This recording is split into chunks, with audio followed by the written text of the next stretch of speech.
I will try to keep that momentum. My name is Patrice Bullock, and I am with Bailey's Heart and Soul Foundation. Bailey Bullock was my 16-year-old son who passed away on May 12, 2021 from sudden cardiac arrest. Anyone knows what sudden cardiac arrest is? Let's talk. What's sudden cardiac arrest? What do you look for? Yeah, you can. Oh, I'm sorry to hear, but we're glad that you're here with us. So, sudden cardiac arrest is the loss of heart function, no breathing, and unresponsive. On May 12, 2021, Bailey, he attended the John Carroll School. I know someone said you were in the John Carroll shirt. Yes. So there's a reason behind that. So on May 12, 2021, Bailey had just completed a 100-meter track and field event at his school. After the 100-meter, by the way, Bailey did win that race, but Bailey went into sudden cardiac arrest. So pretty much Bailey sort of like fainted, and another student saw when Bailey went down. Another parent saw that, and then the coach came by. But no one did anything. So Bailey lay there for a good 8 minutes and 45 seconds before someone finally got the AED, turned Bailey over, and started CPR. So this is why we have these little mannequins here. Okay? So it's really important that everyone that's attending any kind of student-related activities, that we all know how to respond.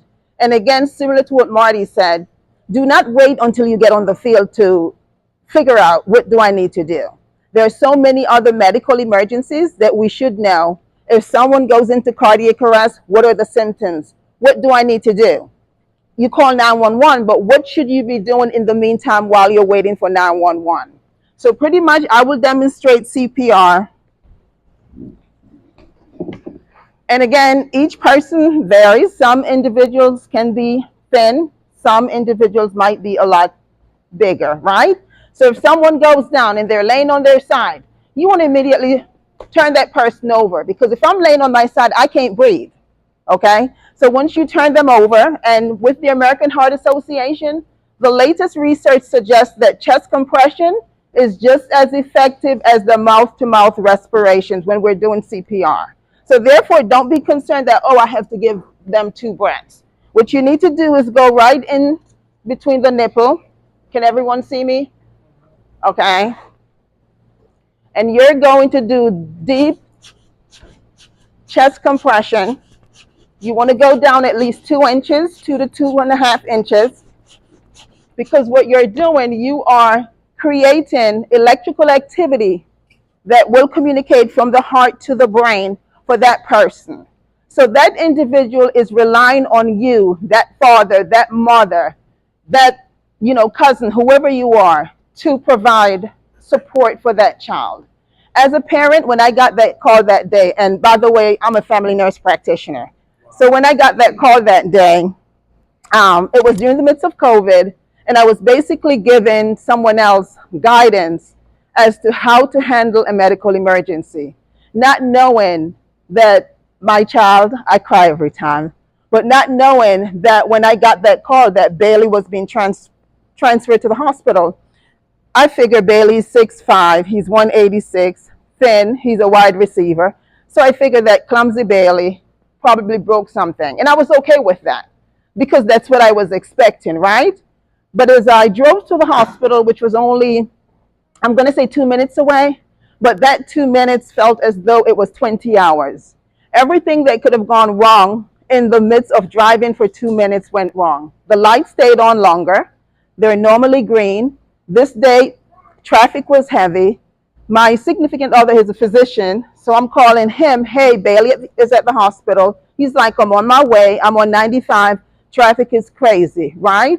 So, of course, by the time I got there, and as a mother, just knowing the instinct, I know something was different. Okay, as I'm getting closer, I'm like, there's something wrong. What's going on? But once I got into the ER, and they pretty much put me into a room, and I'm like, okay, what am I waiting for? But then once I walked in and I saw Bailey at 16 had a tube in his mouth, that was not the Bailey that left an hour and a half that went to practice. The takeaway from this is, again, know your child. On that day, it was a sunny Wednesday evening. Bailey had just reversed his car out of the garage. He wanted to drive that day. And I'm like, Bailey, you're only 16. He's like, well, my sister is home. She's going to be 21. So he was like, she's 20 and 3/4. And I'm like, Bailey, 20 and 3/4 is not the same as 21. But just to give you an idea as to who Bailey is. But the good thing is, and one of the things that actually assists me in going through this grieving process, because it's an ongoing thing, is that we have a very strong relationship. So on that day, of course, the other kids came home. They were visiting from college. So everyone was getting along. Have a good relationship with your child. When they do leave for practice or for school, you never know what will happen. So just imagine if I had a negative interaction with Bailey on that day. My grieving, not that it doesn't hurt, because it hurts like crazy every day.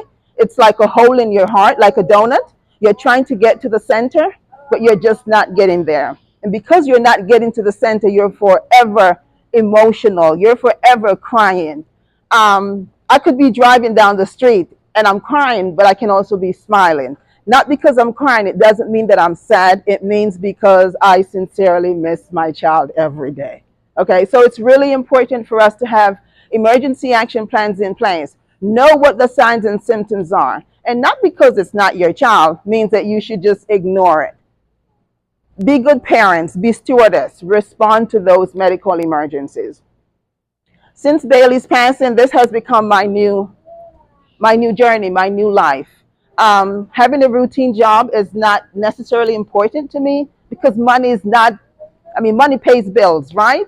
But it's more important for me to have my child than to have a job that's paying. With CPR, sometimes individuals might say, well, what if I break a rib? My response is, break as many ribs as you want, as you can. Having my child back is more important. The ribs will heal, but once you lose a life, once you lose a child, it's devastating. So since Bailey's passing, I've worked with the American Heart Association by having the Bailey Bullock Act passed. That bill was signed back in April by Governor Westmore and will be effective starting July. So pretty much what that states is that each public and private middle and high school in the state of Maryland will have a cardiac emergency response program plan in place. So again, that's another extension of your emergency action plan. Coach, I don't know why. Similar to what Marty just mentioned, at the beginning of each game, we should practice what that emergency action plan is. We should know where the AED is. So therefore, if there's an emergency, you really want to be specific. You call 911. You get the AED. And be specific, because if we have 3 or 4 individuals and we're just saying you call 911, who is you? You get the AED, who is you, right? And the person who is actually doing the chest compression. If you're the only person that's doing the chest compression and you're calling 911 and you do not see an AED, do not panic. Get your cell phone out, dial 911, put the phone on speaker so in case you panic or you just don't know how to do CPR, that the 911 operator can actually walk you through. There was a recent bill that was just passed where the 911 operators are now required to know CPR. So even if you do not know CPR, there's someone that's on the other end of the line that can actually walk you through it. So you keep your phone on speaker, do your chest compression, and you will continue. And you want to wait for the chest to recoil, okay? And you're using your upper shoulders with a rhythm. Question? You're going to do 30. Yes, 30. But, right. But in general, you want to do between 100 to 120. Okay, and you're going to go deep. So right in the middle of the chest, between the nipple, male and female, it's the same. And you're going to use the heel. Okay. Okay. If the person slumped over, pull the person onto the ground, onto the floor.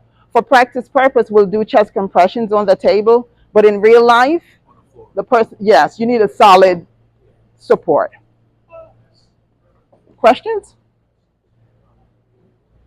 So you don't have to do the mouth? Like you can just do You it? you don't. The recent research shows that the chest compression is just as effective. So you want to do 100 to 120. Stay alive.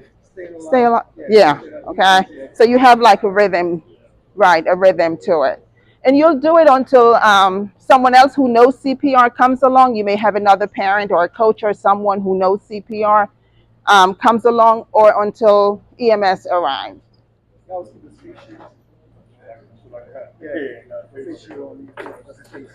Right. Yeah. So as a foundation, what we do, so pretty much we go around and we teach individuals how to do CPR. And if there's a school or an organization that does not have an AED, we help you to acquire AEDs. And also we're doing cardiac screenings, and those are for free.